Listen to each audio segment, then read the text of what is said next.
Hello guys, ngayon andito ako sa Maanyag, Anda, Bohol. Ayan guys oh. Maanyag guys, Maanyag, Anda, Bohol guys. Ito siya. Grabe, nasa bundok guys oh. Grabe guys, nakakatakot talaga guys. Sa tagal ng panahon guys, kasi bata pa ako noon. Nung bata pa ako guys, nilalakad ko lang to papunta sa school nung nag-aaral pa ako. Dito kami umuupo-upo guys, nagpapahinga kami dito sa mga bato na to. Yan, may mga bato dito guys. Ayan, dito ako umuupo-upo dati nung nag-aaral pa lang. Ayan, ito yung mga bato guys, super malaking bato talaga guys. Ayan na, halos maabot ko na lang yung mga bato guys oh.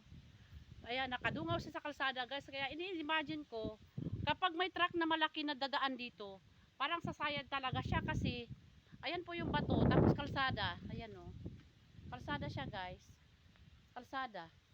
Tapos ayan po yung bato, ang laki. Parang feeling ko na sasayad pag may malaking sasakyan. Kasi nga po, ayan yung mga malaking bato, nakadungaw siya sa kalsada guys. Nakadungaw siya sa kalsada. Ayan oh, malalaking bato guys. Halos maabot ko na lang yung mga bato na to guys. Ayan oh, kunti lang, maabot ko na yung mga bato na to. Dito sa Maanyag to guys, halos maabot ko na yung bato guys oh. Nakadungaw siya sa kalsada guys. Ayan oh, bato siya guys. Ayan oh, nakadungaw siya sa kalsada. Kaya iniisip ko lang, ngayon ko na-realize na maganda na yung kalsada. So walang nakakadaan dito guys na malaki na sasakyan. Hindi siya pwedeng may malaking sasakyan dito guys kasi parang susuong ka guys dito sa mga malaking bato guys. Ayan oh, ang lalaki talaga ng bato dito guys. Ito yung tinatawag namin na Maanyag guys. Ayan siya oh. Dati naghahabulan pa kami guys. Naghahabulan kami pag pauwi na kami galing sa school. Kasi nag-aaral kami guys sa Central. Ayan siya guys. Sobrang kalalaki talaga ng bangin. Tingnan mo naman yung mga bato na yan guys oh. Kita nyo ba yan guys? Sobra talaga. Kaya ngayon kasi guys maganda na yung kalsada. Noong araw guys, puro pato siya, bato. Bato-bato yung mga kalsada dito. Ayan.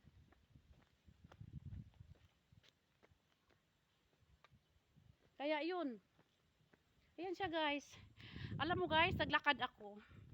Parang na-imagine ko guys nung nasa grade 1 pa lang ako. Grade 2. Hindi ko maisip guys kung paano namin to kinayang lakarin guys. Sa sobrang ano, layo at saka bundok. Ayan, bato. Tapos maliliit pa kami nun guys. Nilalakad lang namin to. Nilalakad lang talaga namin to guys. Naglalakad lang kami. Sabi ko, pag ngayon ko siya isipin guys, parang hindi ko talaga kaya, sa layo pala at saka nakakatakot na daanan. Noong araw guys, bato lang to. Hindi ito ganito dahil kalsada, bato. Malaking bato, parang kasing lalaki ng ulo. Kaya ngayon lang ako nakabalik guys, sa tagal-tagal ng panahon. Ngayon lang talaga ako nakabalik dito sa lugar na to guys. Ngayon lang, ang tagal-tagal ng panahon guys. Hindi ko ma-imagine na paano namin to kinaya noon na mga bata pa kami, tapos nilalakad lang namin hanggang sa school.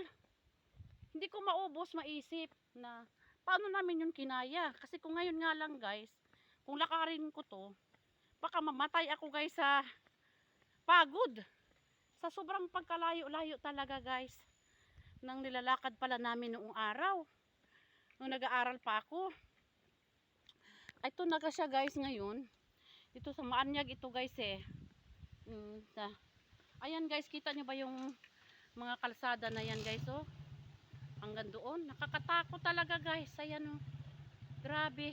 Tapos nung araw guys, yung mga galing bayan, kasi di pa nga uso ngayon noon guys yung sasakyan dito talaga, dito sa ano na to, sa area na to, dito talaga lahat nagpapahinga. Yung galing sa bundok, galing sa bayan, mag-stop over talaga dito guys para magpahinga. Upo-upo dito. Ayan, ganyan siya nakakatakot guys. Ayan siya guys.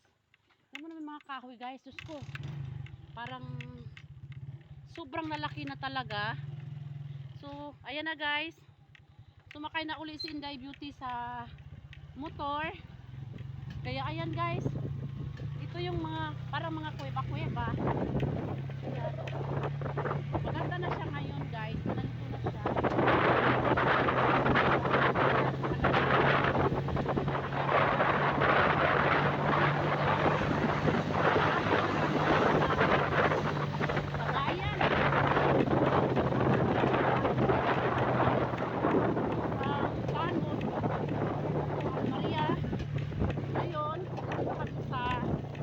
Tinugdan. Ngayon, pababa na kami sa tawid. Nakasakay na ulit si Inday Beauty guys sa motor. Pero nakakatakot talaga guys yung ano, yung daanan.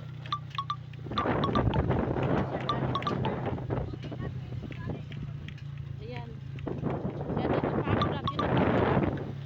Naglalaro pa kami dito guys, takbuhan. Ayan. Yung alaala ko guys na patagal ng panahon 40 years ngayon lang ako nakapunta ulit dito.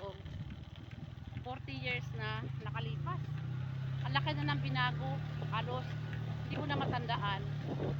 Tapos ang hindi ko lang talaga maubos maisip kung paano ko kinaya nung bata pa ako na sa layo ng lalakad namin papunta sa school.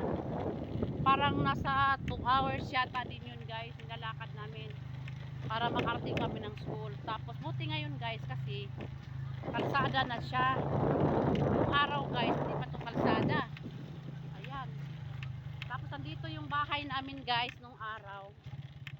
Yung bahay namin. Kung saan kami nakatira din nung lumipat kami dito sa bayan. Lumipat kami mula sa bundok guys. Lumipat kasi kami dito sa yung tinatawag nilang Awit Kabis. Dito na Kabistil dad. Yung tubig dyan, may overflow yan. Pag nabigyan sa tubig dyan, kami parang bundok ang pinakuran. Andyan sa tuktok na yan. Mayroong ano dyan, parang bundok. Ayan, dito kami nung araw guys. Yung aming bahay guys. Yung bata pa kami. Ito guys. Ayan guys, yung bahay namin nung araw. Dito guys, ayan o. Yung araw guys, yan siya guys. Ayan. Dito kami nakatira, ayan. Dito, ayan, kalumihan namin guys. So guys, yan, nandito na kami sa tawid guys. Dito na kami sa tawid, napababa na kami. Wala na kami sa bundok guys. Dito na kami sa bayan. Sa bayan ng Anda. Anda po guys. Dito na kami. Kaya malayo-layo din talaga yung biyahe namin guys. Yung bahay ng ano, classmate ko ng bahay ng classmate ko yun guys. Yun lang guys. Please subscribe my YouTube channel. Don't forget to like and share sa aking ano guys, sa aking YouTube channel guys, sa aking TikTok guys. Follow me please. Ito na siya yung mga bahay ng mga ngayon sa mga classmate ko guys. Yung araw ito na siya ngayon. Nandito na kami sa papunta ng bayan guys. Nakababa na kami ng bundok. Wala na kami sa bundok guys. Nandito na kami sa Batag. Lapit na kami sa pinakabayan ng Anda. Ayun lang guys. Bye bye. Bye bye. Bye bye. Like and share and subscribe my YouTube channel Rose Lugagay.